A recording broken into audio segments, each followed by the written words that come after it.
welcome back to the channel.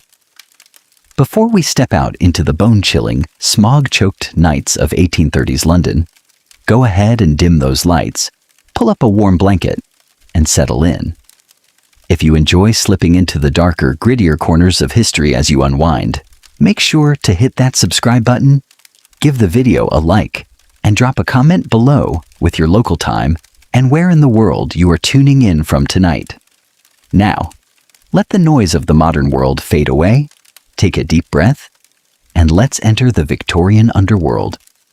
The damp fog hangs so thick over the cobblestones of Smithfield Market that it feels less like air and more like a soggy, lukewarm blanket soaked in horse manure and coal smog. You open your eyes, though you immediately wish you hadn't. The world around you smells intensely of rancid mutton fat, unwashed wool, and the sour taste of stale gin lingering on your own tongue. It is roughly 4 o'clock in the morning. Sound relaxing? It's not. But then again, you are a resurrectionist, a body snatcher in the heart of London in the year 1831, and absolute comfort was never part of your job description. You peel yourself off the lumpy straw mattress on the floor of your rented room in St. Giles, a rookery so densely packed with thieves, prostitutes, and broken souls that the walls literally groan under the weight of human misery. The air in your room is freezing, thick with moisture dripping off the cracked plaster ceiling. Every breath you take comes out as a small puff of white vapor. You lie there for a moment, listening to the symphony of the slum around you. The wet, hacking cough of your neighbor through the paper-thin lath and plaster wall, the squeak of bloated rats darting beneath your floorboards, and the distant, rhythmic clatter of the night soil cart making its rounds through the mud outside. Your back aches with a dull, throbbing pain that has become your constant companion. Lifting heavy oak coffins out of 6-foot-deep trenches 6 nights a week will do that to a person. Your knuckles are permanently stained with a mixture of London clay, dried blood, and fingernail-deep grime that no amount of harsh lye soap could ever scrub away. You sit up, your joints popping like dry twigs, and reach down to feel around the floor for your boots. The boots are stiff, made of cheap, cracked leather that has absorbed so much rainwater and graveyard mud over the past year that they smell like a wet dog dipped in vinegar. You force your bare, freezing feet into them. The leather is icy against your toes, and you wince as you pull the damp laces tight. There's a deep, persistent itch on your left thigh, a souvenir from the fleas that share your straw mattress. You give it a rough scratch through your coarse linen drawers, sighing as you swing your legs over the side of the pallet. Your morning hygiene routine is brief, largely because the concept of morning hygiene in an 1830s London tenement is a hilarious fantasy. There is no running water, no sink, and certainly no toothbrush. On the small wooden crate next to your bed sits a chipped pewter wash basin containing an inch of gray stagnant water you hauled up 3 flights of stairs 2 days ago. A thin layer of soot from the chimney floats gracefully on the surface. You dip your dirty fingers into the icy liquid, rub your eyes to break the crust of sleep, and splash a handful onto your face. It doesn't make you feel clean. It just makes you wet and miserably awake. You grab a piece of ragged, greasy rag resting beside the basin and wipe your skin dry, leaving faint streaks of soot across your cheekbones. To deal with the horrific taste in your mouth, a combination of last night's cheap ruin gin and the faint, lingering metallic tang of human decay that never seems to fully leave your throat. You pick up a small tin of salt mixed with crushed chalk. You jam a wet finger into the powder, rub it vigorously against your yellowed teeth, and spit the gritty paste directly into the corner of the room where the floorboards meet the wall. It tastes like chalky brine, but at least it smothers the taste of death for a few minutes. Now comes the vital task of getting dressed, a process that requires strategy. In your line of work, clothes aren't just for warmth. They are the tools of a trade that could get you lynched by an angry mob if you are caught. You start with your woolen trousers, which are stiff with dried mud from the Hornsey churchyard you visited 48 hours ago. The knees are worn thin, patched with mismatched scraps of dark cloth. Next comes your shirt, a coarse, unbleached cotton garment that scratches against your collarbones. It hasn't been washed in 3 weeks, and it smells faintly of your own sweat and the pungent peppermint oil you douse yourself in to mask the smell of the corpses you haul. Over the shirt, you pull on a heavy dark velvet waistcoat. It was stolen from a dead man 3 months ago, a small perk of the profession, though you've rubbed grease into the fabric to tone down its former elegance. Finally, you don your most important piece of attire, a thick, knee-length heavy wool frock coat of a dark, indeterminate brown color. The coat is lined with massive, deep custom pockets, stitched into the interior canvas. These pockets aren't for coins or pocket watches. They are designed to carry iron crowbars, short-handled wooden spades, ropes, lantern covers, and heavy canvas sacks. When fully loaded, the coat weighs nearly 20 pounds, pulling down hard on your stooped shoulders. You reach for your neckerchief, a greasy strip of black silk, and wrap it tightly around your throat, tucking it into your waistcoat to keep the icy draft out. Lastly, you jam a battered flat-topped felt cap down over your unwashed hair. You look in the small cracked fragment of mirror propped against the wall. A hollow-eyed, gaunt face stares back at you, framed by a dark stubble and dirt-stained cheeks. You don't look like a romantic figure of the night. You look like a predatory shadow, a human vulture waiting for the sun to drop. But before you can go out to scout your next quarry, your screaming stomach reminds you that you haven't eaten a solid meal in 16 hours. You step out of your room into the dark, narrow hallway of the tenement. The stench here is a suffocating wave, human excrement from the overflowing privy in the basement, boiled cabbage, wet wool, and the unmistakable sharp odor of cheap coal smoke leaking from cracked flues. You carefully navigate the creaking stairs, avoiding the 4th step on the 2nd landing, which you know from experience is rotten enough to put a foot through. Outside, the street is just beginning to stir.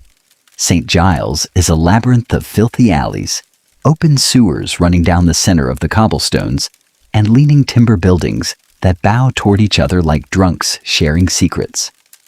The sky above is not blue or black, but a bruised, sulfurous yellow-gray, illuminated by the flickering dim glow of the city's whale oil and early coal gas street lamps.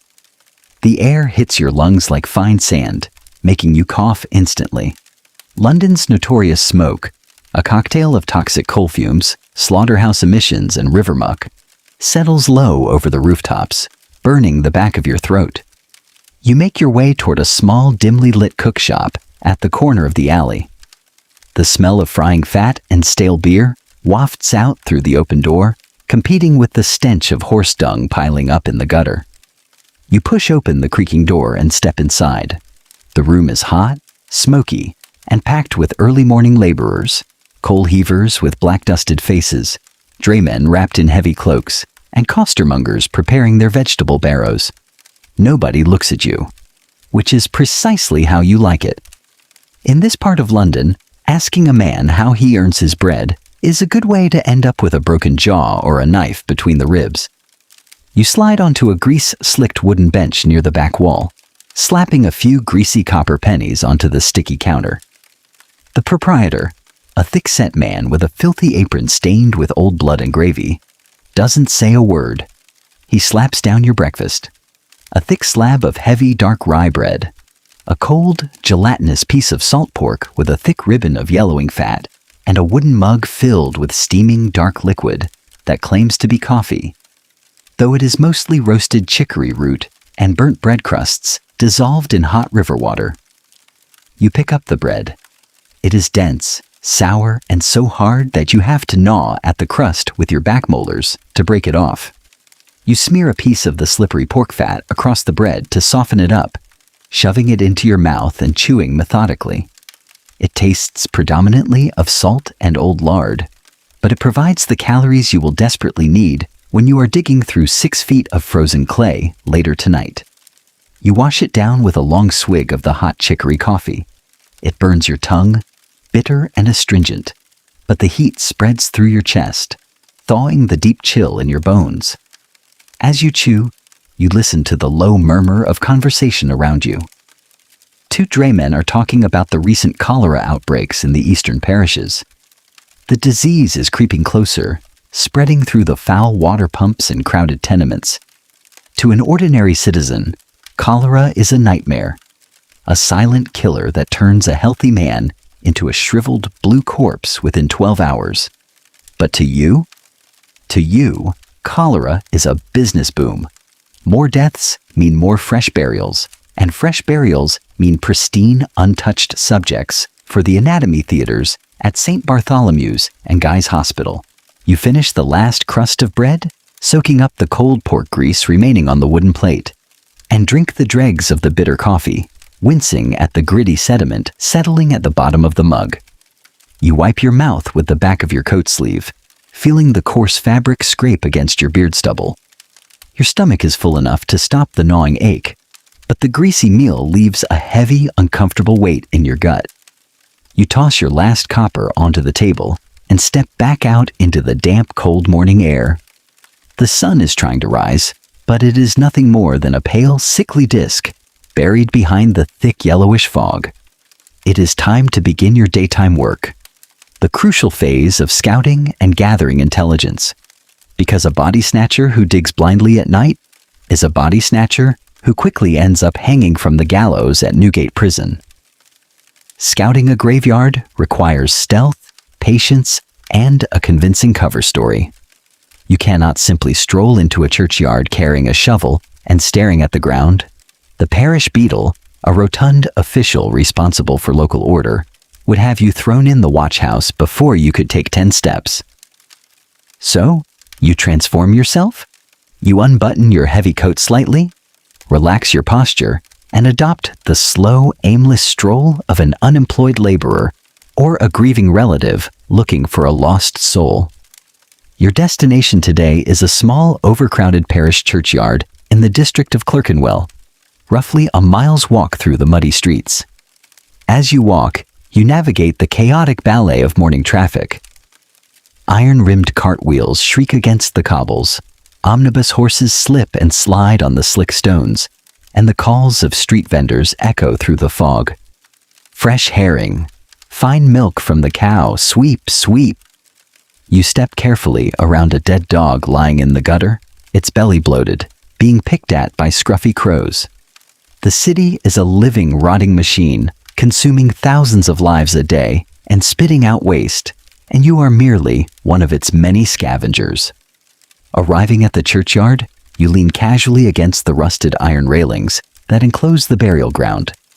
The sight before you is a grotesque testament to London's space crisis. The churchyard is crammed to absolute capacity, a raised mound of dark, spongy earth, nearly 4 feet higher than the surrounding street level, held in by crumbling stone retaining walls. The soil is so choked with centuries of human remains that every time it rains, pieces of coffin wood, brass handles, and fragments of bone wash out into the gutter. The smell hits you instantly, a sweet, sickly sour odor of putrefaction that hangs low over the lopsided, moss-covered headstones. You narrow your eyes, scanning the rows of graves like a farmer evaluating a field of crops. You aren't looking at the grand, towering marble monuments of the wealthy. Those are buried deep in brick vaults with heavy iron gates, far too difficult and time-consuming to breach in the dark. No, you are looking for the fresh earth of the pauper trenches and the humble dirt graves of the working class. Ah, there it is. Near the eastern wall, partly shadowed by a weeping willow tree, whose leaves are dripping dirty rainwater, is a long, dark mound of freshly churned soil. The earth is loose, dark brown, and devoid of the green moss that covers the older graves. You slip through the rusty iron gate, keeping your head down, pretending to hum a quiet, sad hymn as you shamble toward the spot. You reach into your coat pocket and pull out a small piece of stale bread, tossing it near the grave to give yourself an excuse to linger if the sexton or beadle looks out from the church porch. You stand beside the fresh grave, your boots sinking slightly into the soft dirt. You take a mental inventory. The grave was dug yesterday. You can tell by the dampness of the topsoil, which hasn't yet dried out under the pale sun. Based on the size of the mound, it is a single burial, likely an adult. That's good. Large subjects, as adults, are cold-bloodedly categorized in your trade. Fetch a flat rate of 4 to 8 guineas from the surgeons, depending on the condition of the body and the demand of the medical schools. Small subjects, children, are sold by the inch, usually 8 shillings for the first foot, and a few shillings for every inch above that. It's a grim, brutal math, but to you, those numbers represent rent, food, and gin.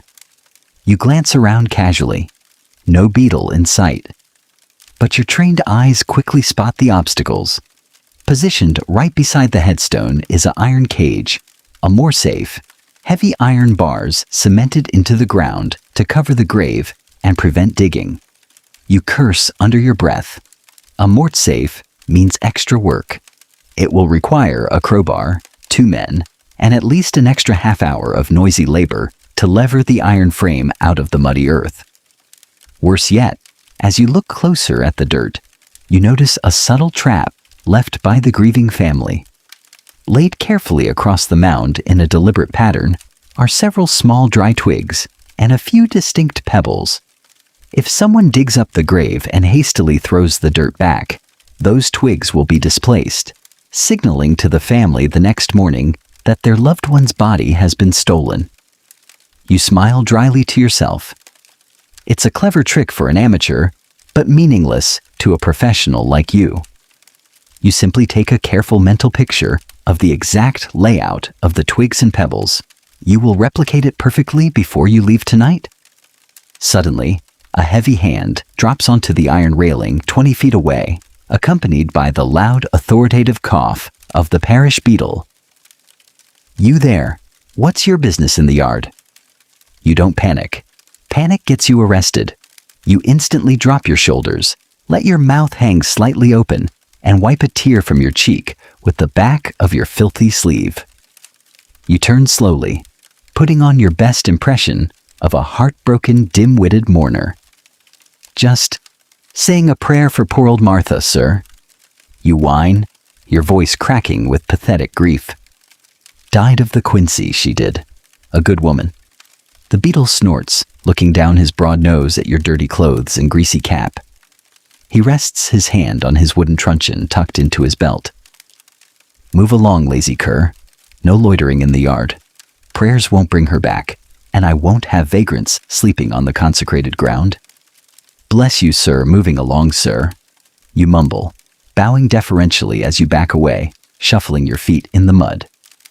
As you turn your back to him and walk through the gate, the pathetic look melts from your face, replaced by a cold, calculating sneer.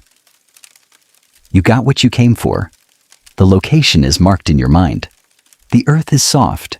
The prize is waiting. But before you can harvest it tonight, you have to secure your buyer, assemble your crew, and prepare your tools. The business of body snatching relies on a delicate, highly illegal supply chain. You don't dig up a corpse on spec and hope someone buys it. A dead body in a warm room decomposes rapidly, and a rotting subject is worthless to an anatomist who needs clear, crisp dissections for his medical students. You need a guaranteed order before your shovel touches the dirt. You make your way through the winding, filthy streets toward the borough, an area packed with medical schools, dissecting rooms, and teaching hospitals like Guy's and St. Thomas's. The smell here changes subtly. Less horse manure, more the sharp chemical reek of formaldehyde, spirit alcohol, and carbolic acids wafting from the high, arched windows of the medical lecture halls. Young, well-dressed medical students in top hats and wool coats stroll down the pavement, laughing and discussing their morning lectures on arterial ligatures and amputations. They look at you with disgust, pulling their silk scarves over their noses as you pass. They don't realize, or choose to ignore, that the very corpses they will be cutting open tomorrow afternoon are provided by men precisely like you. You slip down a dark, narrow alleyway, behind one of the major dissecting theaters.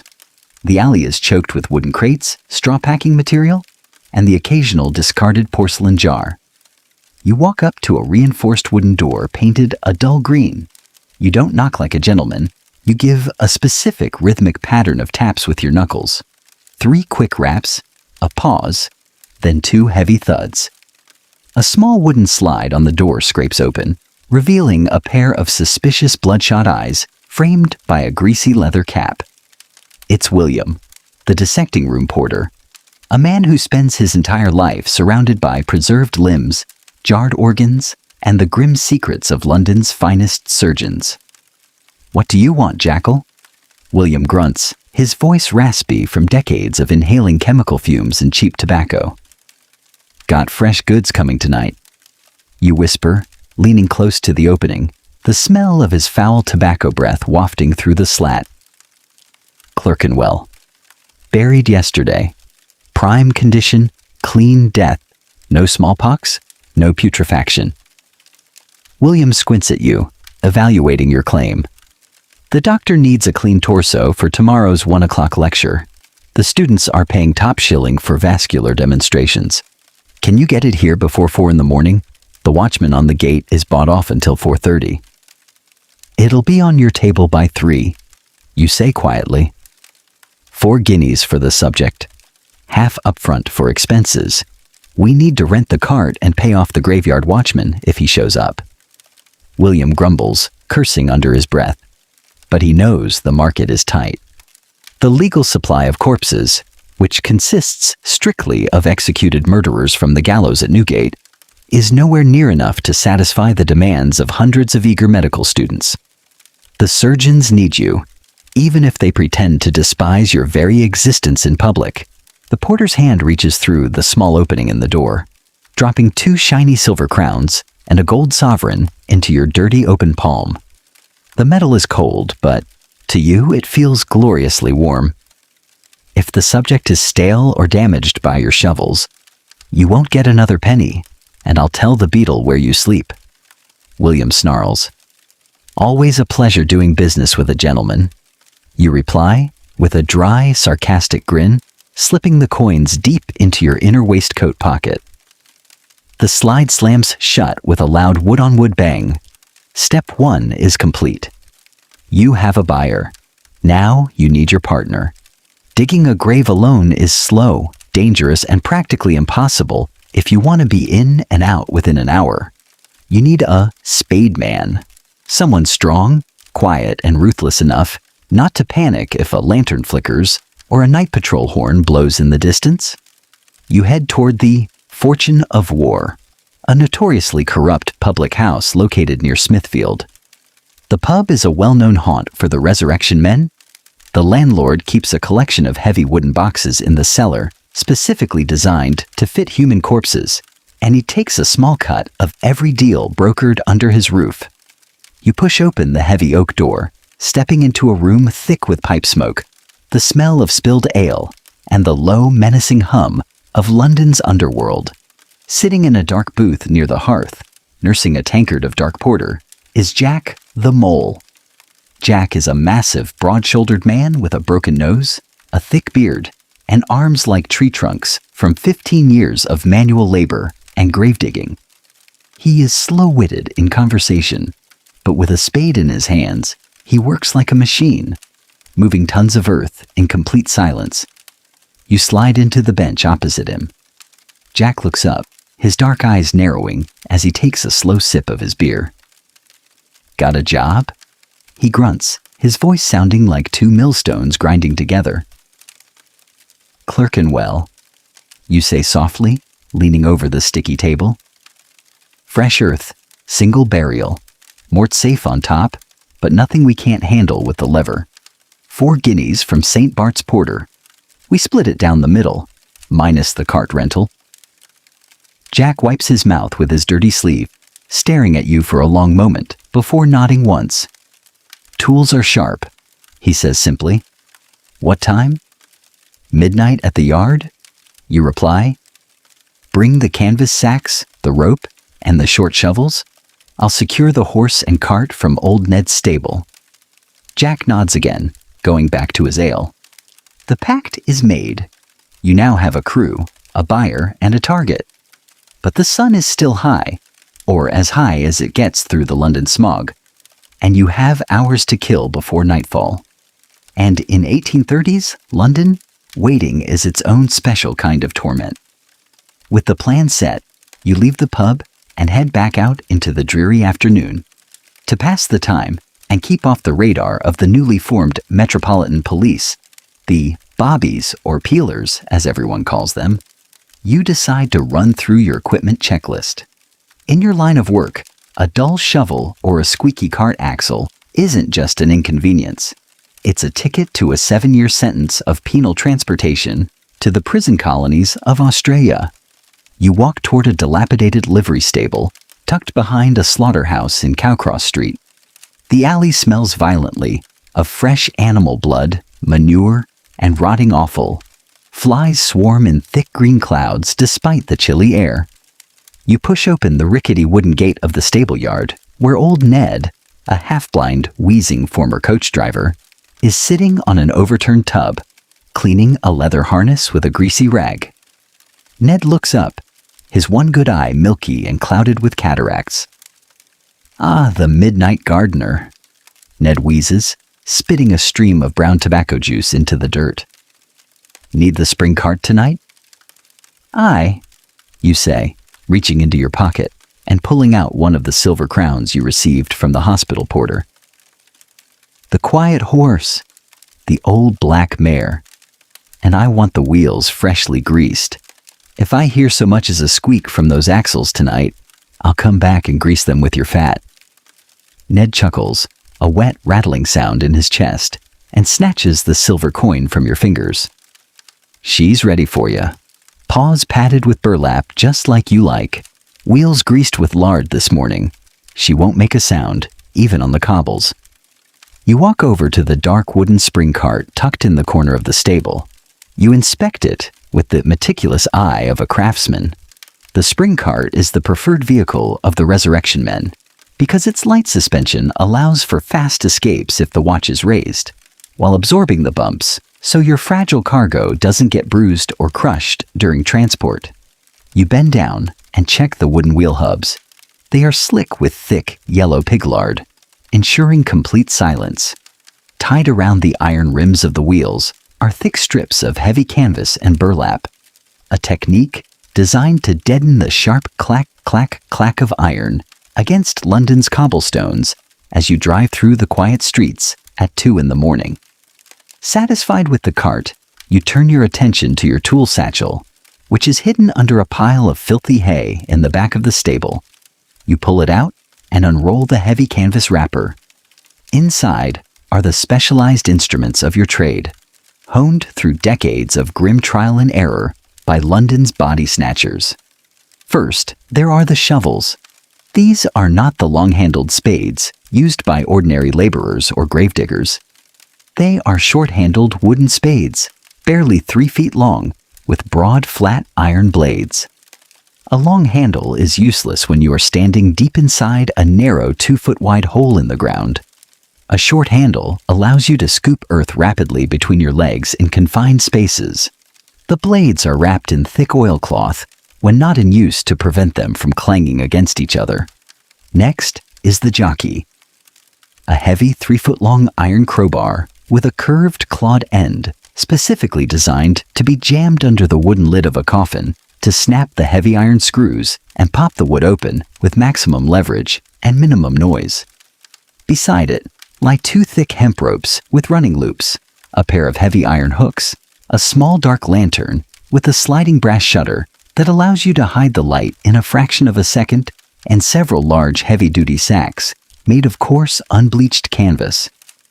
You carefully examine the ropes, pulling on them hard to check for fraying. A snapped rope while dragging a 150-pound corpse out of a 6-foot trench means lost time, dropped subjects, and potential panic. Everything is in order. The tools are clean, sharp, and silent. You roll the canvas bag back up and hide it deep under the hay in the cart. By now, it is nearly 4 o'clock in the afternoon. The pale, sickly yellow light of the day is already fading rapidly, giving way to the cold, purple-gray dusk of late autumn. The temperature drops sharply, bringing with it a thick, damp mist rolling off the Thames that wraps around the buildings like a cold shroud. Your stomach gives an uncomfortable, hollow rumble. The grease-soaked salt pork from this morning has long since digested, leaving behind a sharp, burning sensation of acidity in your chest, a classic touch of Victorian dyspepsia. It is time to seek out some dinner, kill the remaining hours of daylight, and brace your nerves with a heavy dose of liquid courage. Because no matter how many times you have dug up a grave, no matter how cold and callous you pretend to be, the act of violating a human tomb in the dead of night always sets your heart hammering against your ribs. You walk back toward the crowded avenues of the city, where the gas lamps are being lit one by men carrying long poles with small flames at the end. The glowing yellow globes cut through the fog, casting long monstrous shadows of pedestrians across the damp brick walls. You navigate the sea of top hats, woolen caps, crinoline skirts, and ragged rags. You are a ghost moving among the living, knowing that in just a few short hours, you will be wrestling with the dead. But before the spades hit the dirt, you need a meal, a warm fire, and enough cheap gin to dull the screaming instinct of human decency that whispers in the back of your brain. You end up at an eating cellar near Fleet Street, a subterranean pit reached by a flight of steep, slippery stone steps that descend beneath a bakery. The cellar is hot, suffocatingly dark, and smells of burnt dripping, boiled cabbage, unwashed bodies, and damp sawdust spread across the floor to absorb spilled beer and tobacco spit. A massive cast iron stove glows red hot in the corner, throwing out an intense dry heat that causes your damp wool coat to steam, releasing the trapped odor of graveyard dirt and peppermint oil into the crowded room. You sit at a long, scarred wooden trestle table, sharing the space with a coal heaver whose skin is permanently stained blue-black with anthracite dust, and a young clerk shivering in a threadbare coat. You slap fourpence onto the greasy counter. The meal here is slightly better than the morning's offerings, though that isn't saying much. The server drops a wooden bowl in front of you, containing meat pie and a side of boiled peas pudding, a thick yellow paste made of mashed split peas. You pick up a pewter spoon and inspect the pie. The crust is thick, gray, and lard-heavy. You break through it, revealing a steaming, mysterious brown gravy filled with chunks of tough, gristly meat. Is it beef? Mutton? Horse? In the lower-class eating houses of Victorian London, it is better not to ask. You chew the meat thoroughly. It is salty, heavily peppered, likely to disguise the fact that it was nearing the end of its shelf life, and rubbery. The hot peas pudding is bland and earthy, but it fills the empty void in your stomach. As you eat, your mind wanders to the poor soul resting under the willow tree in Clerkenwell. Who was she? Or he? A seamstress who died of consumption in a drafty garret? A dock worker crushed by a falling crate of tea? A mother who succumbed to childbed fever? To the grieving family currently weeping over an empty bed, that person was everything.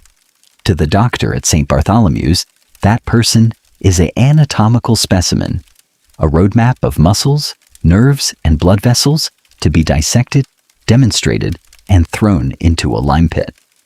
And to you, that person is simply 4 guineas. It is 3 months of rent. It is a new pair of boots. It is survival in a city that eats the weak alive. You try to push the philosophical thoughts out of your mind. Remorse is a luxury for men with full pockets and warm parlors. A body snatcher who starts feeling pity for his subjects soon finds himself too paralyzed by guilt to dig, and a body snatcher who doesn't dig starves. You finish the last scrap of pie crust, wiping the pewter bowl clean with a piece of stale bread. To wash down the heavy salty meal and settle your burning stomach, you order a pint of entire, a heavy dark porter beer mixed from the dregs of 3 different casks. It is dark as river mud, thick and bitter, but it warms your throat and slows down your racing thoughts. You sit there in the dark, smoky cellar for nearly 2 hours, nursing your beer, listening to the muffled thud of footsteps on the pavement above your head. The sun has long since set. Outside, London has plunged into darkness, a darkness broken only by the dim, flickering gas lamps and the distant haunting calls of the night watchmen announcing the hour. 8 o'clock of a cold, foggy night, and all's well. All's well, you repeat softly to yourself with a bitter, silent chuckle. Not for everyone, not for the person lying in Clerkenwell, and certainly not for you. You drain the final bitter dregs of your porter, stand up from the bench, and adjust your heavy frock coat. The time for waiting is over. The city is falling asleep. The streets are emptying, and the night belongs to the vultures. Leaving the Fleet Street cellar, you step back out into the night air. The fog has thickened into a true London pea souper, a dense, yellowish-green soup of coal smoke and river moisture so thick you can barely see 10 feet ahead of you. The street lamps look like faint, blurry halos of orange light suspended in nothingness. The moisture clings to your facial hair, forming tiny droplets of dirty water on your beard stubble. Your coat instantly absorbs the dampness, growing heavier on your shoulders. It is now 9 o'clock. You have 3 hours before you meet Jack at the churchyard, and you need to spend this time carefully. You walk toward the slum district of Cowcross to collect the horse and spring cart from old Ned's stable. The quietness of the city at this hour is eerie. The frantic daytime clamor of iron wheels and shouting hawkers has been replaced by a heavy, suffocating silence, broken only by the occasional echo of a distant horse's hooves, the baying of a stray dog, or the muffled slurs of a drunk staggering out of a gin palace. You reach the stable yard. Ned is gone, locked away in his small wooden shack near the tack room, snoring loudly enough to shake the door. The old black mare is standing quietly in her stall, her dark eyes blinking slowly as you approach. She knows you. She knows the smell of peppermint oil, old canvas, and graveyard dirt that follows you like a cloud. "Easy, girl," you whisper, reaching into your pocket and offering her a small dried apple core you saved from yesterday. She takes it gently from your palm, her soft, warm lips brushing against your calloused fingers as she chews. You work quickly and methodically in the dim light of your shuttered dark lantern. You throw the heavy leather harness over her back, pulling the belly band tight. Next comes the most critical preparation, the noise reduction. You pull out 4 thick strips of heavy burlap sack, saturated with old grease. You wrap these tightly around the mare's hooves, securing them firmly around her fetlocks with stout twine. This will muffle the rhythmic clack-clack of her iron shoes against the cobblestones, turning her trot into a soft, dull thud that will easily blend into the background noise of the city. You back the mare out of her stall and hitch her to the wooden shafts of the spring cart. You check the wheel hubs one last time. The pig lard is glistening in the lantern light, completely silent. You climb up onto the wooden bench, pulling a heavy horse blanket over your knees to keep out the penetrating chill. You take the leather reins in your gloved hands, give a soft, barely audible click with your tongue, and the cart rolls smoothly out of the stable yard into the dark alley. Driving a body snatcher's cart through Victorian London at night is an exercise in extreme paranoia. Every shadow looks like a parish constable. Every flickering lantern in the distance looks like a watchman's light. You avoid the main thoroughfares where the newly formed Metropolitan Police patrol in pairs, wearing their dark blue coats and top hats. Instead, you stick to the narrow, unlit side alleys, the places where the gas lamps haven't been installed yet, where the darkness is total and absolute. As you navigate the maze of alleys, the scent of the city shifts. You pass the rear of a soap boiling factory, where the air is thick with the sickeningly sweet smell of rendered animal fat. then through a street of leather tanneries dominated by the sharp, acidic reek of dog dung and ammonia used to treat the hides. Your senses are hyper-attuned to every sound: the scrape of a cat darting across a roof, the distant splash of something heavy falling into the fleet ditch, the squeak of your cart's wooden bench under your weight. At 11 o'clock, you reach a prearranged rendezvous point, a dark, deserted alleyway behind an abandoned timber yard, barely 2 blocks away from the Clerkenwell churchyard. You pull the mare to a stop under the shadow of a high brick wall. The horse stands motionless, trained by years of night work to remain silent in the dark. You climb down from the cart, your boots making virtually no sound on the damp earth. You step to the back of the cart, pull aside the dirty straw, and inspect your tools one final time. The short wooden spades, the iron jockey crowbar, the heavy ropes, the canvas sacks, all are ready. You slide your brass dark lantern into your deep coat pocket, ensuring the metal shutter is closed tight, so not a single sliver of light escapes. You lean against the damp brick wall of the alley, pulling your collar up around your ears, and wait. The cold seeps through your boots, numbing your toes, but you remain still as a stone. Your pulse is quickening now. The adrenaline is beginning to trickle into your bloodstream, sharpening your sight in the gloom, making the hair on your arms stand up under your woolen sleeves. A few minutes before midnight, you hear it. A soft, heavy scuff of leather against stone. A tall, massive figure emerges from the fog, moving with surprising stealth for a man of his size. It's Jack. He carries a heavy canvas sack slung over his broad shoulder, containing his own set of iron levers and short spades. He doesn't say a word. He doesn't need to. He simply gives a brief nod, his dark eyes glinting in the pale mist. You reach down, grab your short shovel and the iron jockey, wrapping them in a piece of oily cloth to prevent any metal-on-metal clatter. You glance up at the sky. The moon is completely buried behind thick black storm clouds. A blessing from heaven for men who work in the dark. Time to go, you whisper, the words dissolving into a small cloud of white vapor in the freezing air. Together, you and Jack step out of the alley and slip into the silent, waiting night, heading straight toward the high iron gates of the dead. But before you can strike your spade into the dark, frozen earth of that grave, there is one major obstacle standing between you and your 4-guinea prize. An obstacle sitting in a small brick watch hut at the edge of the churchyard with a loaded blunderbuss across his knees. The silence of the Clerkenwell churchyard at 10 minutes past midnight is not a peaceful quiet. It is a heavy, suffocating pressure that rings in your ears.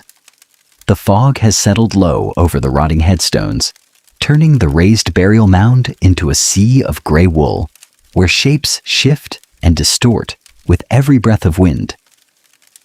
You and Jack crouch low behind the damp retaining wall, your knees pressed into the muddy pavement of the alley.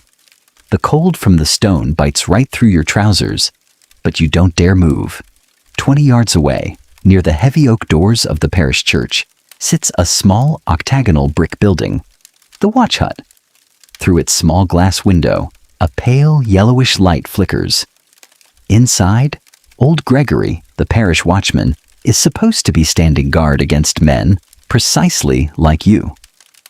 You pull your brass lantern from your coat pocket, open the shutter just a fraction of a millimeter to let out a needle-thin beam of light, and direct it toward the hut's small window.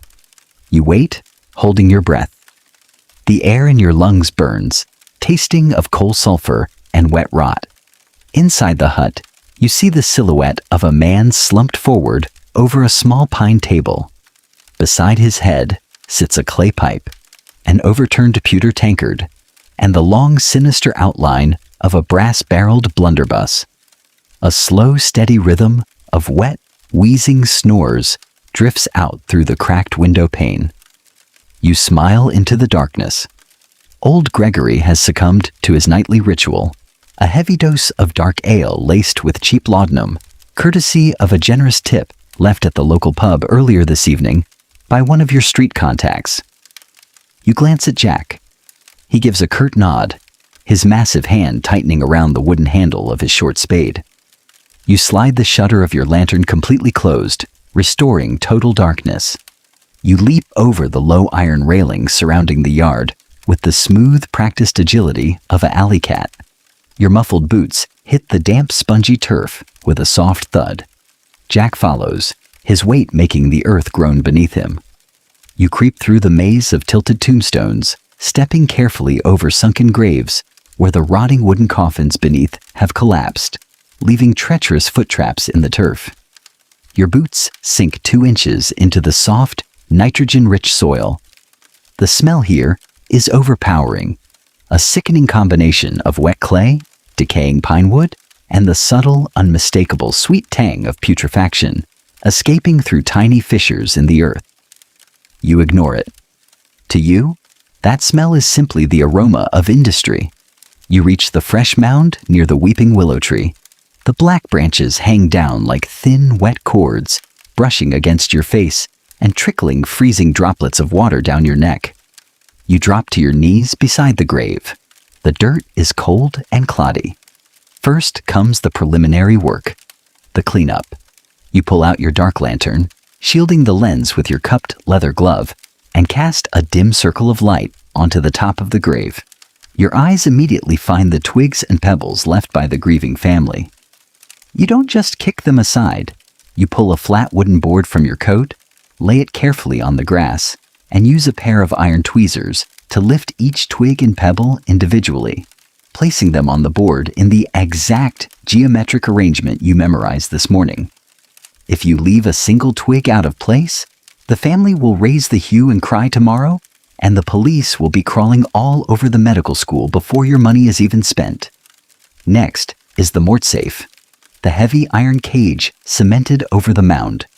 Jack steps forward, placing the flat claw of his 3-foot iron jockey crowbar under the corner of the iron frame. He looks at you. You wrap a thick wool rag around the fulcrum of the bar to deaden any metallic screeching. Jack leans his broad torso over the iron bar, utilizing his full 200-pound weight. Creak, crack. The sound of wet cement breaking apart under the turf feels loud enough to wake the dead, but the snoring from the watch hut doesn't miss a beat. Jack muscles the bar down further, his biceps straining against his woolen sleeves, until the iron cage lifts 3 inches out of the mud. You slide 2 thick wooden wedges beneath the frame, holding it suspended. Together, you and Jack slide the heavy iron cage 18 inches to the side, just enough to expose the head of the grave. You don't need to dig up the entire 6-foot trench. That is the amateur's mistake. Amateurs dig the whole grave, taking 4 hours and moving 2 tons of dirt. A professional only digs a square hole 2 feet by 2 feet, directly over the head of the coffin. You pull out your short-handled wooden spades. The timer is now running. From the moment the first blade pierces the sod, you have 45 minutes before the night watch changes and the street patrols increase.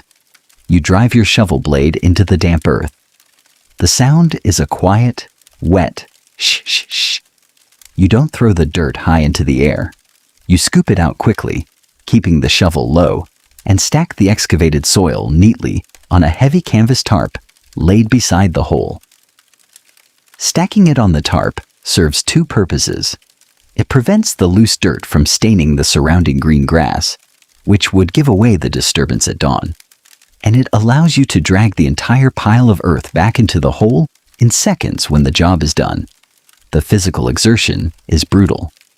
Within 5 minutes, despite the freezing midnight air, sweat begins to pour down your forehead, stinging your eyes and mixing with the grime on your cheeks.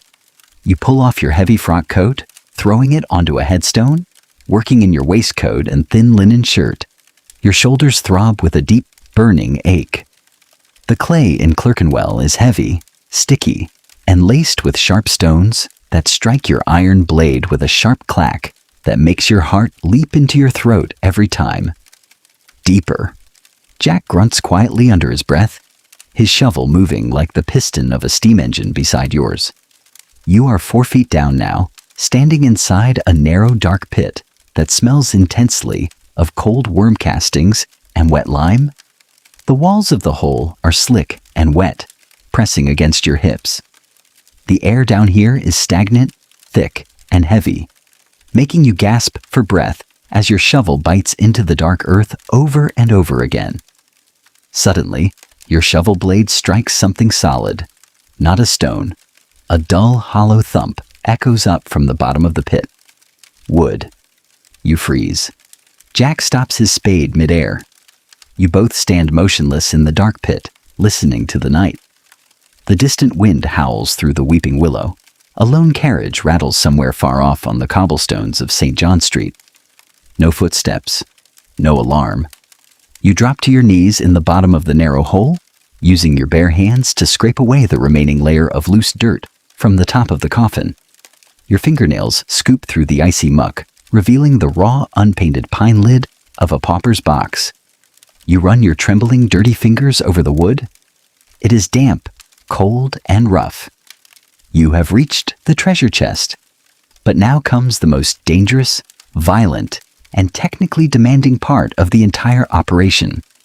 Opening the box under 4 feet of solid earth without making a sound that could echo across the churchyard. Opening a coffin while it is still buried beneath 4 feet of dirt sounds physically impossible to an outsider, but to a seasoned resurrectionist, it is simple geometry and leverage. You don't dig up the whole lid. You only expose the upper 2 feet of the pine box, the head and shoulders. You reach up out of the hole, grab the heavy iron jockey crowbar from the tarp, and bring it down into the dark pit. You position the sharp, curved claw of the iron lever directly beneath the head end of the wooden lid, right where the iron screws bind the pine cover to the side walls of the coffin. You look up at Jack, who is standing above the hole, leaning over the edge with his huge hands reaching down. Hold the turf tarp. You whisper softly. Jack grabs the heavy canvas sheet and holds it over the top of the hole like a tent, creating a sound-muffling canopy to catch any sharp wooden cracks. You set your boots firmly against the wet clay wall of the trench, wrap both hands around the iron bar, and heave upward with everything you have. Crack. The sound of fresh pine splitting under massive mechanical pressure is sharp, like a pistol shot muffled by wet blankets. The head of the wooden lid snaps cleanly across the width of the chest, right where the pressure of the 4 feet of dirt, still resting on the lower half of the coffin, acts as a natural hinge. You heave again, driving the bar deeper, levering the broken wooden flap upward. A sudden, concentrated wave of warm, stagnant air rushes out of the broken box, hitting your face like a physical blow. It is not just the smell of dirt. It is the suffocating, sweet-sour reek of early human decomposition mixed with the smell of cheap wool shroud and sawdust. Your stomach violently recoils. You gag silently, the sour taste of your dinner rising in the back of your throat. You clamp your jaws shut, forcing the bile back down, rubbing your grease-stained sleeve frantically over your nose and mouth to filter the air. You've smelled this 1,000 times, but your body never truly gets used to the primal stench of a fresh grave. You open your dark lantern just a crack, directing the narrow beam down into the dark cavity of the broken coffin. There it lies. The beam of light illuminates a white linen shroud, slightly discolored by grave dampness. Wrapped inside is the faint, motionless outline of a human head and shoulders. You reach your gloved hand into the wooden box, feeling around the cold, stiff neck. The skin beneath the fabric is hard as marble and icy cold. Rigor mortis has set in fully. In the eye of the law in 1830s, England, stealing a corpse is merely a misdemeanor, punishable by fine or a few months in jail, because under common law, a dead body belongs to no one and is not legal property.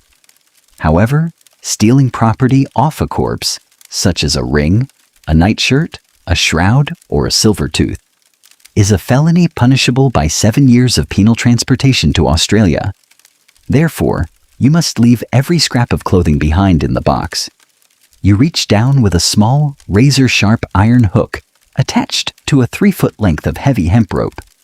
You slip the hook beneath the white shroud, catching the fabric, and make a swift, slicing motion with a short knife to rip the linen open from neck to chest. You peel the damp cloth back, exposing the pale waxen face of the deceased. It is an older man, his cheeks sunken, his toothless mouth slightly agape, his eyes closed in perpetual sleep. No jewelry, no silver. Good. You take the running loop at the end of your heavy hemp rope and drop it into the dark coffin. You work your fingers around the back of the icy neck, slipping the thick rope loop over the head and tightening it firmly under the jawline. Ready. You whisper up into the darkness.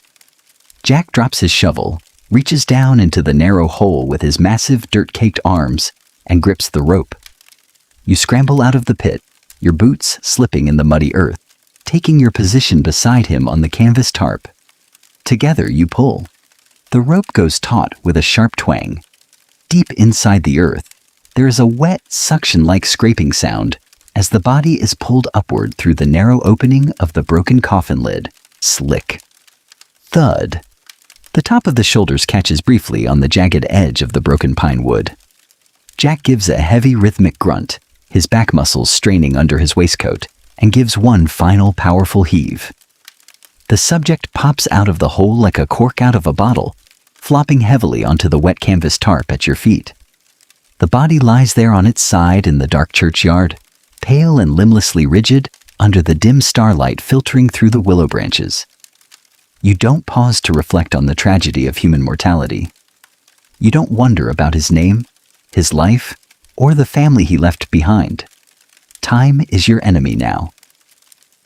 The clock on the church tower begins to chime, one long deep metallic stroke that echoes across the silent roofs of Clerkenwell.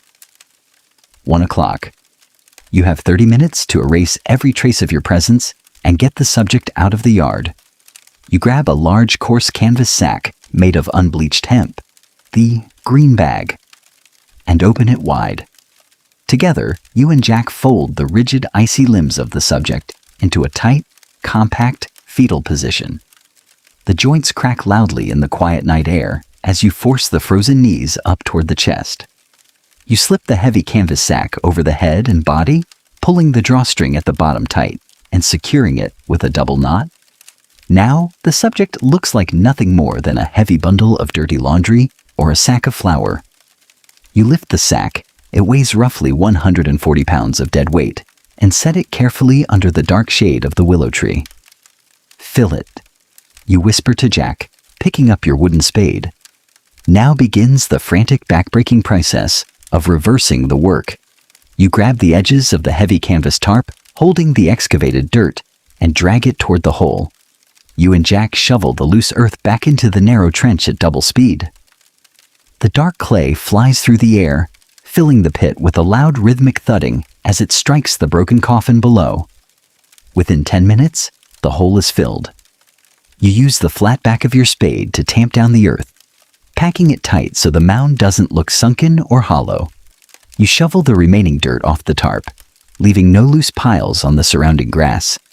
You carefully sweep the area with a small bundle of twigs to smooth out your boot prints in the soft mud. Finally, you reach for the flat wooden board containing the family's twigs and pebbles. Using your iron tweezers, you meticulously place each twig and stone back onto the top of the dark mound, aligning them precisely with the mental picture you took 6 hours ago. You step back, holding your lantern shutter open, just a sliver, to inspect your work. To an untrained eye, or a grieving family visiting tomorrow morning, the grave appears completely untouched. The mortsafe is wedged back into place, the earth is smooth, the twigs are aligned. The secret lies 4 feet below, in a broken, empty box. You wipe the thick sweat from your eyes with your sleeve, your heart hammering against your ribs like a trapped bird. You roll up the muddy tarp, secure your tools in the canvas wrapper, and pick up the heavy hemp sack containing your prize. Jack grabs one end of the sack, you grab the other. You carry the awkward, heavy burden across the dark churchyard, navigating the headstones until you reach the iron railing near the side alley. You hoist the heavy sack over the sharp iron spikes, lowering it down to the pavement on the other side. You climb over the fence, your boots landing softly in the alley mud. You jog quickly down the dark alley to where old Ned's spring cart is waiting under the shadow of the brick wall. The mare shifts her feet slightly, her padded burlap hooves making soft thwack sounds against the stones. You lift the canvas sack and toss it into the back of the cart, covering it immediately with a pile of filthy, smelly straw and a few dirty burlap coal sacks. You throw your spade bag under the seat, pull your dark frock coat back on, and jump up onto the wooden bench, taking the leather reins.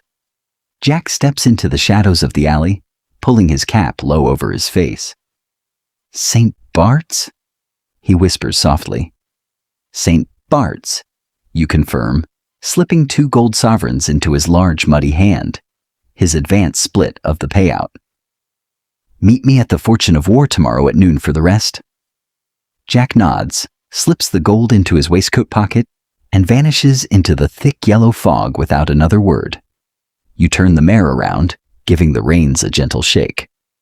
The cart rolls silently out of the alley into the main street. You have successfully snatched the subject. The grave is sealed. The prize is loaded. But as you turn the cart south toward the hospital district, the heavy clack-clack-clack of iron-heeled boots suddenly echoes through the foggy street ahead, accompanied by the bright piercing beam of a lantern cutting through the haze. The Metropolitan Police have arrived. You freeze on the wooden bench of the cart, your knuckles turning white as you hold the leather reins. Through the thick yellow halo of the fog, 2 dark silhouettes emerge. They wear top hats, long blue coats with brass buttons that gleam faintly in the damp air, and leather belts carrying wooden truncheon cases. Metropolitan Police, Peelers, the brand new force created by Sir Robert Peel just 2 years ago, specifically designed to clean up the streets of London and end the era of lawlessness. Unlike the old sleepy parish watchmen who can be bought off with a pint of laudanum-laced ale, these young, ambitious officers are paid to be ruthless. Your heart thuds against your ribs like a sledgehammer. In the back of your cart, buried under barely 6 inches of smelly straw, lies a stolen human corpse, still cold and stiff, wrapped in a coarse hemp sack beside a bundle of muddy short-handled spades. If they inspect the cart, your fate is sealed. You won't just face a magistrate. An angry mob in this neighborhood would tear you limb from limb before the police could even get you to the station. "Hold up there, driver," one of the peelers shouts, his voice sharp and echoing off the damp brick walls of the empty street. He raises his bullseye lantern, directing its harsh, bright beam straight into your eyes. You instantly slump your shoulders, letting your chin drop into your greasy silk neckerchief. You adopt the posture of a tired, half-asleep coal hauler returning from an ungodly late-night shift. You don't pull the reins hard. That would look suspicious. Instead, you bring the old black mare to a slow, lazy halt, letting her blow a long puff of white steam from her nostrils. "Whoa, girl. Whoa," you mumble, keeping your voice slurred, heavy with fake exhaustion and cheap gin. The officer steps up to the side of the cart, his leather boots scraping on the wet cobblestones. He rests one hand on the wooden shaft of the cart, his lantern light sweeping up across your dirt-stained face, your grease-smeared velvet waistcoat, and your battered felt cap. He squints at you, trying to read your expression through the haze of yellow sulfur fog. "Bit late to be out with a cart, isn't it?" the peeler asks, his eyes narrowing. "Where are you coming from, mate?" "Cowcross, governor." You whine, letting out a heavy sigh that smells strongly of the stale porter and chicory coffee you consumed hours ago. Hauling empty potato sacks and old cabbage crates back to the market for Master Ned. Work all day, haul all night? A poor man gets no rest in this bloody city. The second peeler walks around to the rear of the cart. You hear his boots stop right behind the tailgate. Your breath catches in your throat. You feel the iron crowbar hidden in your deep coat pocket, pressing heavy against your hip. If he reaches into that straw, you will have no choice. You'll have to whip the mare into a frenzy, leap off, and vanish into the labyrinth of St. Giles on foot, leaving the horse, the cart, and your tools behind forever. In the back, You hear the sharp, dry sound of the second officer kicking the side of the wooden cart frame. Thump, thump. What's in the back under the straw? The second officer calls out, his hand hovering near his wooden truncheon. Just old coal sacks and rotten sacking, sir. You call back, turning your head slightly, keeping your tone pathetic and complaining. Mind the dust if you poke around in there. It's filthy enough to ruin them nice blue uniforms of yours. Master Ned'll have my hide if any of them sacks go missing too. The second officer leans over the tailgate. Through the corner of your eye, you see him reach out his gloved hand toward the straw. He is inches away from touching the frozen knee of the corpse beneath the canvas. Suddenly, from 2 streets over, a sharp, piercing sound shatters the silence of the night. The shrill, metallic blast of a police whistle, followed by the sound of breaking glass and screaming voices. Patrol 3, the first officer snaps, instantly lowering his lantern from your face. Sounds like a break-in at the ironmonger's on St. John Street. The second officer snatches his hand back from the cart without touching the straw, pulling his own wooden whistle from his belt. Move along home, Carter, he orders, turning on his heel. Off the streets before the next hour, or we'll lock you up for vagrancy. Bless you, gentlemen. Moving right along, you mumble, bowing your head. The 2 peelers sprint off into the yellow fog, their heavy boots clattering rapidly against the damp cobbles until the sound fades into the distance. You don't wait for your heart to stop racing. You let out a long, shaky breath, wipe the icy sweat from your upper lip, and give the reins a sharp jerk. Hiya, girl, you whisper. The old black mare, her hooves silent in her grease-soaked burlap wrappings, breaks into a fast trot, pulling the cart smoothly through the murky streets toward the medical district. 10 minutes later, you arrive at the rear entrance of St. Bartholomew's Hospital. The street here is completely dead, shrouded in the heavy, suffocating smog drifting up from the nearby slaughterhouses. You pull the cart into the narrow, pitch-black alleyway behind the dissecting theater, bringing the mare to a halt directly outside the dull green wooden door. You climb down from the wooden bench, your knees trembling slightly from the rush of adrenaline. You step up to the green door and strike the wooden panel with your knuckles.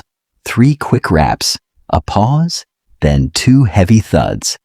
The small wooden slide scrapes open instantly. The bloodshot eyes of William, the dissecting room porter, peer out from the dark interior. You're late. William snarls softly, his raspy voice thick with phlegm. The night watchman shifts at 4:30. We have 20 minutes. We had peelers on our tail. You whisper back, leaning against the cold door frame. Open the door. The subject is fresh, undamaged, and waiting in the straw. The heavy iron bolt inside scrapes back with a dull clack, and the wooden door swings open 3 feet. The interior of the alley building is pitch black, smelling violently of sweet carbolic acid, vinegar, chemical preservative spirits, and old blood. You hurry back to the spring cart, pull back the dirty straw, and hoist the heavy canvas sack out of the wooden bed. The frozen weight of the corpse pushes hard against your chest, the icy, rigid form shifting awkwardly inside the hemp fabric. You carry the burden through the green door, stepping into the unlit entryway of the anatomical theater. William slams the door shut behind you, throwing the heavy iron bolt back into place. On the table, William orders, turning around and lifting a small flickering tallow candle stuck into a tin holder. You follow the flickering yellow light down a short, damp brick corridor, your boots making a wet slop-slop sound on the flagstones. You enter the preparation room adjacent to the main anatomical theater. The air here is freezing cold, kept chilled deliberately to slow down the inevitable rot of the specimens. Arranged in rows across the room are several long zinc-topped dissecting tables, their shiny metal surfaces reflecting the pale candle flame. Large glass jars containing pickled human organs, malformed fetuses, and preserved brain specimens line the dusty wooden shelves along the walls. You hoist the heavy sack onto the central zinc table. The metal gives off a cold, dull clang as the rigid body hits the surface. You untie the hemp drawstring at the bottom of the canvas bag and peel the coarse fabric back, sliding it off the corpse like a shell. The pale, naked body of the old man from Clerkenwell lies exposed on the cold metal table under the dim candlelight. His skin is a mottled bluish gray, his lips blue, his eyes open and staring blankly up at the cracked plaster ceiling. William steps forward, adjusting his small wire-rimmed spectacles. He doesn't look at the face. He looks at the specimen. He pulls back the jaws to check the teeth, runs his rough, yellowed fingers along the chest to check for broken ribs from your shovels, and inspects the thighs and arms for signs of advanced decomposition or smallpox pustules. Clean. William mutters, a rare tone of satisfaction in his voice. No rot. Good muscular definition in the torso. The doctor will be pleased for tomorrow's lecture. He reaches deep into the pocket of his blood-stained leather apron and pulls out a heavy leather coin purse. He counts out 3 shiny gold sovereigns and 2 silver half-crowns, slapping the cold metal coins directly into your dirt-caked hand. Plus the advance from this morning, that makes 4 guineas. William grunts. Now grab your sack and get out through the side alley before the head watchman makes his 4:30 rounds. If you get caught on the hospital grounds, I've never seen your face in my life. Always a pleasure doing business with the faculty, you say with a dry, bitter smirk, slipping the gold and silver coins into your innermost waistcoat pocket. Right next to your heart, you fold up your empty canvas sack, now smelling faintly of grave dampness, and step back out into the freezing night. You slip through the green wooden door, lock it behind you, and return to your silent spring cart. The hardest part of the physical labor is done. The subject is delivered, the money is in your pocket, and the grave is closed. But as you climb back up onto the cart bench to drive the horse back to Ned's stable, your body finally catches up with you. The adrenaline that kept your blood pumping for the past 4 hours evaporates, leaving behind a bone-deep, staggering exhaustion. Your back feels like it is on fire. Your fingers are stiff and frozen, and your stomach is twisting itself into knots. You need to return the cart, wash the dirt off your skin, and find a place to collapse before the sun comes up and the living world reclaims the streets of London. But as every veteran of the night knows, the dark hours always have one last twist to offer before the light returns. Driving back toward Cowcross Street, the darkness of the night begins to break into a bruised pale purple along the eastern horizon. The thick yellow fog doesn't clear. It simply absorbs the faint morning light, turning the entire city into a glowing, translucent cloud of sulfur smoke. You reach the stable yard at 5 o'clock in the morning. Old Ned is still asleep in his wooden shack, his snoring sounding like a rusty saw cutting through damp oak. You unhitch the old black mare, leading her back into her dark stall. You remove the grease-soaked burlap wrappings from her hooves, toss her a fresh armful of dry hay, and give her soft nose a gentle pat. She has done her job well tonight. She earns her rest. You lift your canvas tool bag out of the cart, sling it over your bruised shoulder, and step out of the stable yard into the damp morning street. The city is beginning to wake up, transforming from a silent graveyard into a noisy, chaotic industrial machine. The early market carts are already clattering down the street, loaded high with cabbages, turnips, and sides of beef from the countryside. Chimneys are beginning to belch thick black coal smoke into the gray sky. Sweat-stained laborers in corduroy trousers match past you with their heads down, carrying tin pails of cold tea, heading toward the docks, the breweries, and the iron foundries. They look at you as you pass. You are a terrifying sight. Your heavy coat is covered in dark patches of dried graveyard mud. Your face is streaked with black coal soot and grease. Your eyes are bloodshot and sunken, and you smell violently of peppermint oil, stagnant earth, and old sweat. They move to the far side of the wooden pavement to avoid you, crossing themselves or whispering curses under their breath.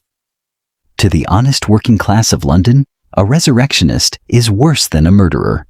You are a ghoulish parasite who feeds on the dead, a creature of the dark who violates the sacred sleep of their mothers, fathers, and children. You don't care about their curses. Their morality won't pay your rent. Their prayers won't buy a loaf of bread or a glass of gin. You press your hand against your waistcoat, feeling the hard, heavy outlines of the 4 gold sovereigns sitting in your pocket. That money represents survival for another month. It means you won't end up in the parish workhouse, picking oakum in a freezing room until your fingers bleed. You make your way through the winding, filthy alleys, back to your rookery in St. Giles. The stench of the slum greets you like an old enemy. Overflowing privies, damp garbage, stale beer, and unwashed humanity. You push open the heavy wooden door of your tenement building, stepping into the dark, cold hallway. You climb the creaking wooden stairs, your legs feeling as heavy as lead pipes. 1 step, 2 steps, 3 steps, skipping the rotten 4th step on the second landing by muscle memory. You reach the 3rd floor and walk up to the door of your rented room. You pull the heavy iron key from your pocket, insert it into the rusty lock, and turn it with a dull clack. You step inside and slam the door shut behind you, throwing the heavy wooden latch into place. You drop your canvas tool bag onto the floor. It hits the wooden planks with a heavy metallic thud that rattles the floorboards. You stand there in the center of the dark, freezing room, listening to your own ragged breath coming out in small puffs of white vapor. You have survived another night in the underbelly of Victorian London. You are rich by slum standards, 4 gold sovereigns in your pocket. But as you look around your dark, miserable room, at the chipped wash basin, the grease-stained walls, and the lumpy straw mattress on the floor, you know that tonight, when the sun drops and the yellow fog rolls back over the churchyards, you will have to do it all over again. Because the medical schools are always hungry, the graves of London are always full, and a body snatcher can never afford to rest for long. You step toward the wooden crate, ready to peel off your filthy, mud-stained coat and wash the grim reality of the night off your face. But before you can unbutton your waistcoat, a sudden, heavy knock echoes on the wooden panel of your room door. 3 sharp, slow raps. Not the police, not the porter. Someone else knows where you sleep. You freeze instantly, your hand hovering inches from the bronze buttons of your mud-splattered coat. The sound of those 3 heavy, deliberate knuckles striking the wood of your door hangs in the freezing air of your St. Giles garret like a death sentence. Your breath catches in your chest. The dull ache in your lower back, the burning fatigue in your thighs, the icy dampness soaking through your trousers. All of it instantly vanishes, swallowed whole by a cold wave of adrenaline. Your eyes dart to the floor near the doorway, where your canvas tool satchel lies. Inside that bag, wrapped in greasy oilcloth, sits your 3-foot iron jockey crowbar. If it's a peeler with a warrant or a vengeful relative who tracked your cart back from Clerkenwell, a heavy iron lever across the collarbone is your only ticket out of this room. You lower your posture, stepping silently across the creaking floorboards in your padded, mud-stained boots, your weight balanced on the balls of your feet, like a predator preparing to strike. "Who's there?" you rasp, keeping your voice low, tight, and rough as broken slate. "Open the bloody door, you superstitious fool." A voice mutters from the dark corridor outside. It's a dry, papery voice, raspy from years of cheap tobacco and chemical vapors. It's William. From the hospital. You let out a long, silent breath that plumes into a cloud of white vapor in the cold room. You don't drop your guard entirely. Hospital porters are about as trustworthy as starved alley cats. But you step up to the door, slide the heavy wooden latch back with a loud clack, and pull the door open 3 inches. William stands in the dimly lit hallway, his greasy leather cap pulled low over his bloodshot eyes. He is wrapped in a heavy threadbare wool cloak that smells violently of formaldehyde, tobacco smoke, and damp wool. Under his arm, He clutches a small, heavy parcel wrapped in thick brown butcher's paper and tied tightly with tarred twine. He doesn't wait for an invitation. He pushes past you, stepping into your miserable room and glancing around at the grease-stained walls, the chipped wash basin, and the lumpy straw mattress with utter contempt. "What are you doing here?" You snap, slamming the door shut and throwing the latch back into place. If anyone saw a hospital porter walking into a St. Giles rookery at 6 in the morning, "Nobody saw me," William cuts in, turning to face you. "The fog is thick enough out there to hide a regiment of cavalry. Besides, this isn't a social call. We have a crisis at the dissecting theater." You narrow your eyes, folding your arms across your chest. "I delivered the Clerkenwell subject to your table less than an hour ago. You paid me 4 guineas. The deal is done." "The Clerkenwell subject is fine," William grunts, setting the heavy brown parcel down on your wooden crate next to the chipped wash basin. The doctor is already preparing the chest cavity for his 1 o'clock demonstration. But the private demonstration room upstairs, the one reserved for the senior surgeons and the high-paying aristocratic students, just had its subject stolen. You stare at him, a dark, sarcastic smirk tugging at the corner of your mouth. "Stolen?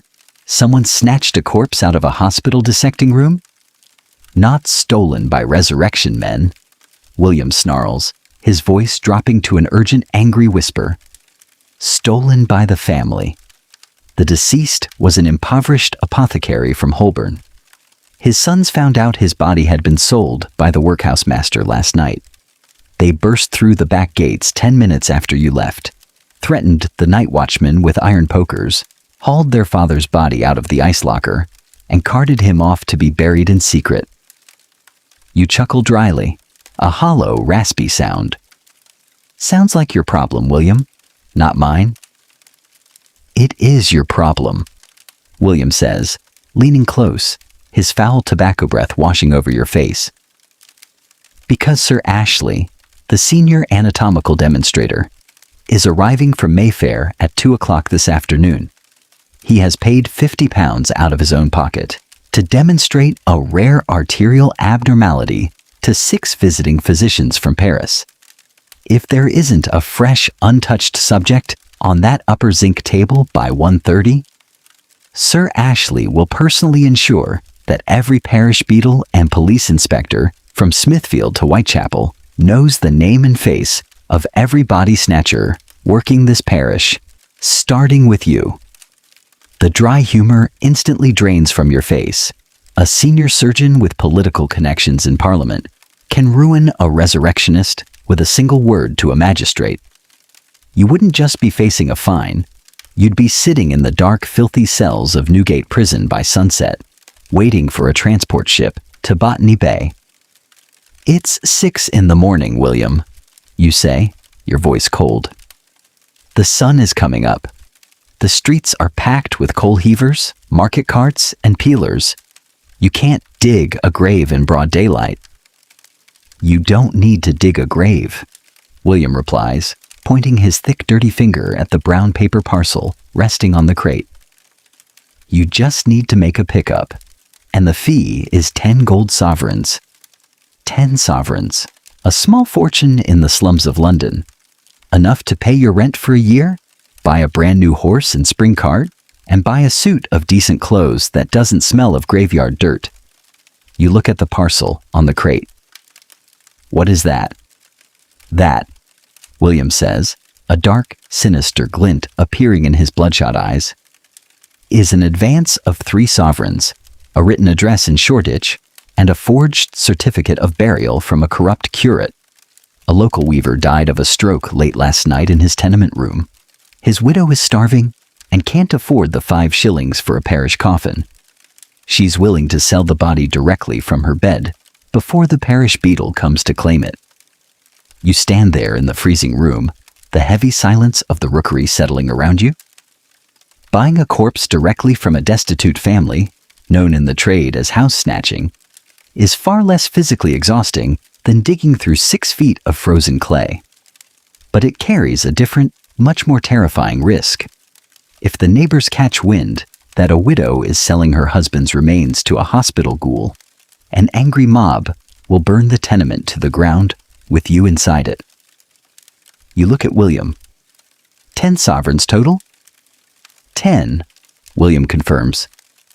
3 in that paper right now. 7 more when the subject is laid out on the upper zinc table at 1 o'clock sharp. You reach down, untie the tarred twine on the parcel, and peel back the brown butcher's paper. Inside are 3 heavy glistening gold sovereigns and a crumpled piece of paper with an address scribbled in black ink. Number 4, Rose Alley, Shoreditch, 3rd floor back room. You pocket the 3 gold coins, feeling their heavy, solid weight settle next to the 4 sovereigns you earned earlier this morning. 7 gold coins in your pocket before breakfast. Tell Sir Ashley his subject will be on the table by 1 o'clock. You say softly. William gives a tight, satisfied nod, pulls his leather cap low over his brows, and slips out of your room into the dark hallway, vanishing down the creaking stairs without another word. You turn back to your wash basin. Sleep will have to wait. The night's labor is over, but the day's dark business is just beginning. To carry out a house snatching in broad daylight through the crowded, filthy streets of Shoreditch, you cannot use your midnight spring cart or carry a shovel. That would attract every peeler within 3 miles. You need a complete change of persona, a new tool, and a cover story so mundane that not a single soul on the street gives you a second glance. You strip off your heavy brown frock coat, still coated in dry Clerkenwell clay, and throw it onto your straw mattress. You pour an inch of stale, freezing water from your pitcher into the pewter wash basin. You grab a coarse piece of soap made of tallow and lye, scrubbing your hands, your arms, and your face until your skin is raw and bright red. You scrape the graveyard dirt out from beneath your fingernails with a small wooden peg, spit into the corner of the room, and use a small iron comb to pull the knots out of your unwashed hair. Next comes your daytime costume. You reach under your bed and pull out a large battered wooden trunk bound with rusty iron straps. From inside, you retrieve a long faded black wool coat, the kind worn by low-level undertakers' assistants, clerk helpers, or impoverished tradesmen. It is frayed at the cuffs and missing 2 buttons, but it is clean of dirt. You pull on a clean, or at least less dirty, white linen shirt, tie a stiff black neckcloth around your throat, and place a tall battered black beaver hat onto your head. You look in the small cracked fragment of mirror on the wall. The predatory shadow of the graveyard is gone. In his place stands a respectable, if somewhat shabby, city courier or undertaker's man. Finally, you grab your primary tool for daylight operations, a massive wicker laundry hamper lined with heavy waterproof oilcloth. It features 2 thick rope handles on either side and a hinged wooden lid secured with a leather strap. To anyone watching you carry this hamper down the street, you are simply a porter hauling dirty bedsheets, coarse wool, or heavy laundry to the steam wash houses in Spitalfields. You hoist the heavy wicker hamper onto your shoulder, step out of your room, lock the door behind you, and head out into the morning fog. By 7:30 in the morning, the sun has finally managed to turn the sky from black to a pale, bruised yellow. But the smog over Shoreditch is so thick that the buildings across the street are mere ghosts, floating in a cloud of sulfur and coal smoke. Shoreditch is a pressure cooker of industrial misery, a maze of narrow, unpaved alleys lined with towering brick tenements, silk-weaving workshops, and steam-driven cotton mills. The air here doesn't just smell of coal and manure. It carries the sharp, oily reek of machine grease, boiled dyestuffs, and stale human sweat. The streets are alive with the frantic morning rush. Thousands of children with bare feet and soot-stained faces run toward the cotton mills, their wooden clogs clicking rhythmically against the cobbles. Street vendors scream their wares from wooden barrows: hot eels, fresh oysters, hot spiced ginger beer.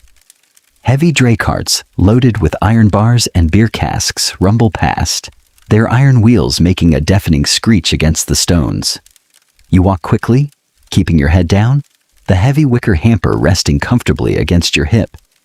You turn into Rose Alley, a narrow, foul-smelling trench between two 5-story brick tenements, where the upper floors lean so far forward they nearly touch across the street, blocking out the sky. Open wooden gutters run down the center of the alley, carrying dark, filthy water from the communal privies into the main sewer ditch. You find number 4. The front door is missing its lower panel, hanging off its rusty hinges. You step inside the dark, drafty hallway. The smell hits you instantly, a suffocating wave of wet plaster, boiled cabbage, rancid lard, and the unmistakable, sharp, metallic tang of fresh human death coming from somewhere upstairs. You carry your wicker hamper up the dark wooden stairs, your boots making a hollow echo on the rot-weakened steps. You climb to the 3rd floor, stopping outside the back room door. Written in chalk on the dark wood is a faded number 4. You don't knock loudly. You give 2 quiet, deliberate taps with your knuckle. A moment later, the door creaks open 2 inches. A thin, hollow-eyed face peers out at you through the crack. It is a woman in her late 30s, her skin pale as chalk, her hair pulled back into a messy bun under a dirty linen cap. She wears a patched, threadbare wool dress that hangs off her emaciated frame. Her eyes are red-rimmed, swollen with tears, and shadowed by dark purplish circles of exhaustion. Are you the man from the hospital?" she whispers, her voice shaking violently as she glances down the dark hallway to make sure no neighbors are listening. "I am," you say quietly, stepping forward so the shadow of your tall black hat hides your face. "William sent me. Is the subject ready?" The woman lets out a ragged, choked sob, pressing a dirty corner of her apron to her mouth. She nods slowly and backs away, opening the door wider to let you inside.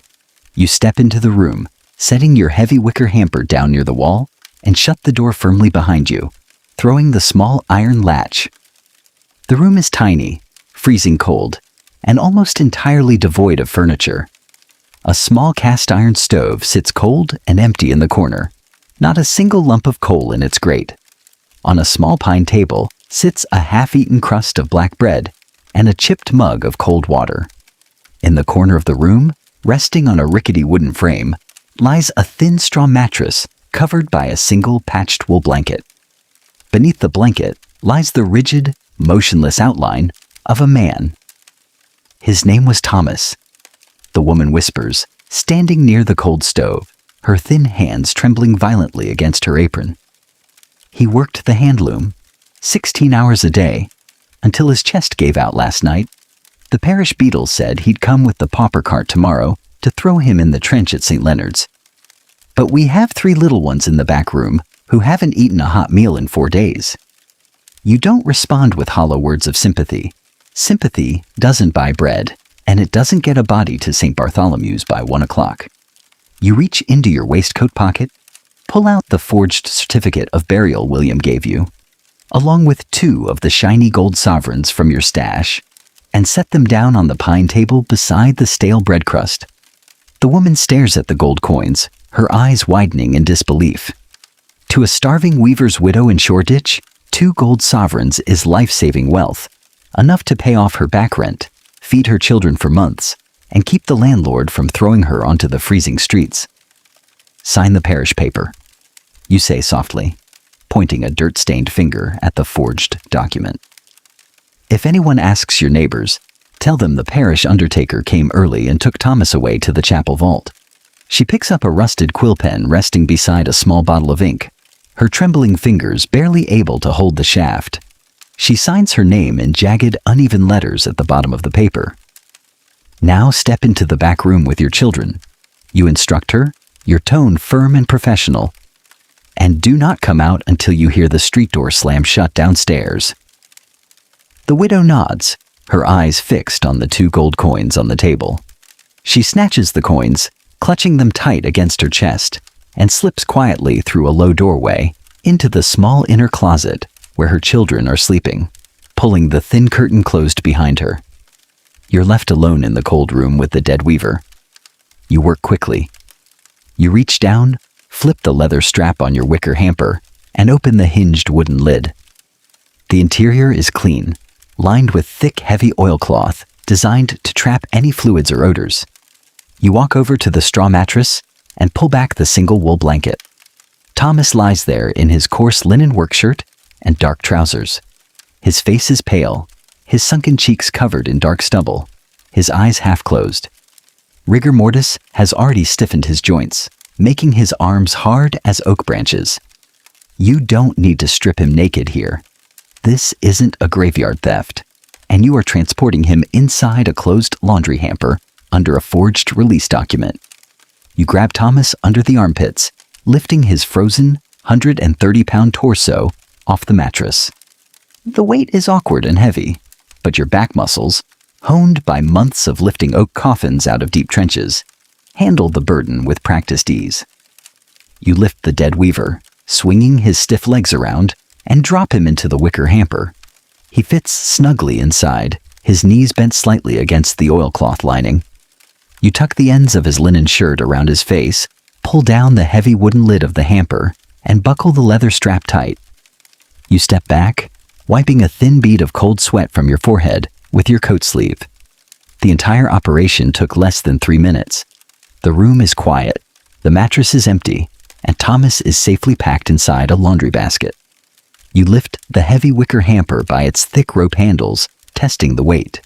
It is heavy, nearly 160 pounds total, but balanced. You hoist it onto your right shoulder, adjusting your tall black beaver hat with your free hand. You walk to the door, slide back the iron latch, and step out into the dark hallway of number 4 Rose Alley. But as your foot touches the top step of the rickety wooden staircase, you hear a loud, angry commotion echoing up from the ground floor below, followed by the heavy iron-shod boots of 3 men ascending the stairs toward you. You freeze on the top step of the 3rd floor landing, the massive wicker hamper resting heavily against your right hip. Down in the narrow brick stairwell, the heavy iron-shod boots slam against the rotting timber steps with a rhythmic, alarming thunder. Above the noise of the boots, a thick, booming voice echoes up the shaft. A voice you recognize with sickening clarity. It is the parish beadle of St. Leonard's, accompanied by 2 heavy-set workhouse overseers. "I don't care if she says she's grieving," the beadle shouts to his men as they climb. The weaver owed 3 months of parish rates, and his body belongs to the parish grave unless someone pays the clerk's fee. We take the corpse now, or we throw the whole brood out into the gutter before noon. Your pulse hammers against your throat, like a trapped bird. If they reach this landing and find you standing outside room 4, holding a heavy oilcloth-lined hamper that smells faintly of vinegar and fresh linen, your daylight disguise won't save you. They will pop the leather strap on the lid, find Thomas packed inside, and blow the rattle for the police before you can hit the ground floor. You don't panic. Panic is for amateurs who end up on the gallows. You make a split-second calculation. You can't retreat back into room 4. The widow would scream, and you'd be trapped like a rat in a corner. Instead, you step back into the dark shadow of the hallway, set the heavy wicker hamper down beside the doorway of room 5, an abandoned, doorless closet packed with dusty weave frames, and throw off your tall black beaver hat. You pull your stiff white collar loose, unbutton your black wool coat, and slump your shoulders. You transform yourself instantly from an undertaker's courier into a exhausted, sweat-drenched laundry porter hauling heavy goods for the local sweatshops. The parish beadle turns the corner of the landing, out of breath, his face red and shiny with sweat, his massive belly straining against his gold-laced blue coat.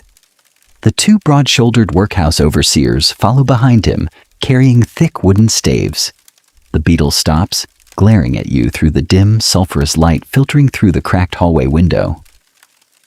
"You there? What are you doing up on the 3rd floor?"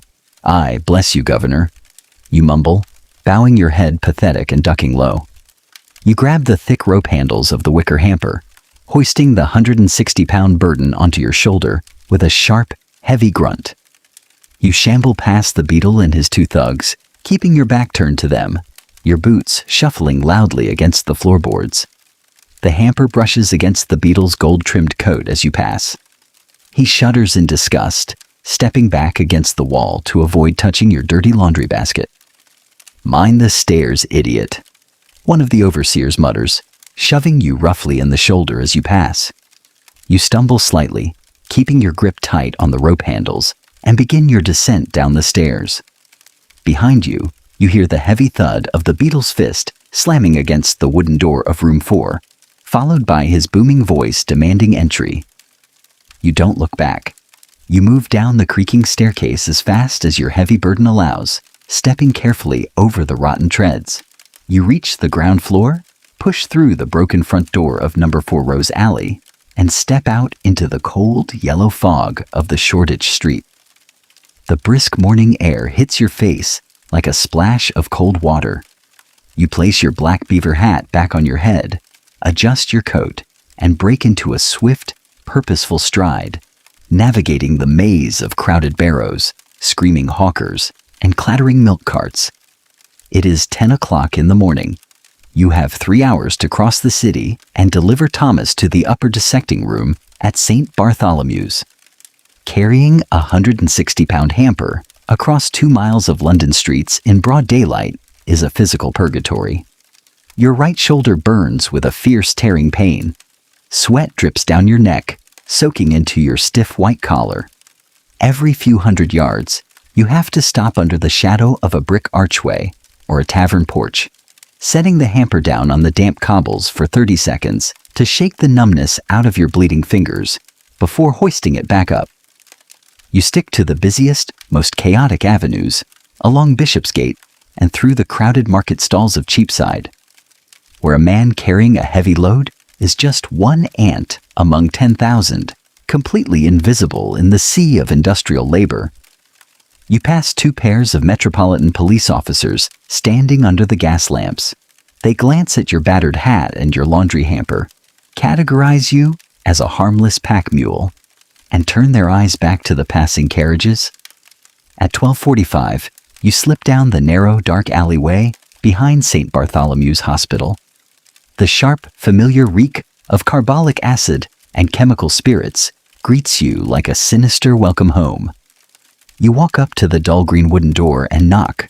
3 quick raps, a pause, then 2 heavy thuds. The wooden slide opens instantly. William's bloodshot eyes peer out from the dark interior. "You're late," William snarls, though his voice lacks its usual sharp edge. He looks relieved. "I'm 15 minutes early," you gasp, your lungs burning as you set the heavy wicker hamper down on the stone doorstep. "Open the door before my shoulder snaps in half." The heavy iron bolt inside retracts with a loud clack, and the green door swings open. You drag the hamper inside, stepping into the freezing, shadow-drenched entryway of the hospital base, Ment. William slams the door shut, throwing the bolt back into place. Together, you and William carry the hamper up a flight of narrow spiral stone stairs to the private upper demonstration room. The air here is dead quiet, pristine, and bitterly cold. A single large skylight in the ceiling casts a bright pale winter light onto a pristine zinc dissecting table surrounded by wooden tiered benches for visiting physicians. You unbuckle the leather strap, flip back the wooden lid of the hamper, and grab Thomas under the arms. William grabs his ankles. With one synchronized heave, you lift the frozen body out of the oilcloth lining and lay him out flat on the clean zinc table. William inspects the specimen quickly, running his fingers along the neck and limbs. "Perfect," he mutters, pulling a clean linen sheet over the deceased weaver's body. "Fresh, clean, no marks. Sir Ashley will be thrilled." William reaches into his coat pocket and pulls out a heavy velvet drawstring bag. He unties the knot and counts out 7 bright, shiny gold sovereigns, dropping them one by one into your open, trembling palm. Clink, clink, clink. The gold coins shine brilliantly under the pale skylight. Combined with your earlier earnings, you now have 14 gold sovereigns and several silver crowns heavy in your pocket. 14 sovereigns. It is more money than an average London laborer earns in 6 months of backbreaking work in the factories. Now get out, William says, turning to light the gas braziers along the wall. Sir Ashley's carriage just pulled up in the front courtyard. If he sees a man dressed like a shabby undertaker standing in his private theater, he'll have the porter throw you into the street. A pleasure as always, William, you say, slipping the heavy velvet bag of gold deep into your inner waistcoat pocket, right against your ribs. You pick up your empty wicker hamper, step back down the spiral stone staircase, and exit through the green door into the quiet, murky alleyway. The daylight hours are beginning to wane. By 2 o'clock in the afternoon, the pale yellow sun has already begun its rapid descent behind the thick blanket of coal smoke that hangs over the roofs of the metropolis.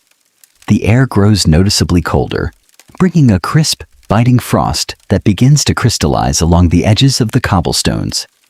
Your day's labor is officially complete. The physical adrenaline that sustained you through the midnight digging in Clerkenwell, the confrontation with the police, and the daytime retrieval in Shoreditch finally drains away, leaving you feeling hollowed out, as if your bones were made of heavy lead. You walk slowly back toward your rookery in St. Giles, no longer dodging shadows or watching for parish beetles. You are just a tired man walking home through the gathering gloom of London.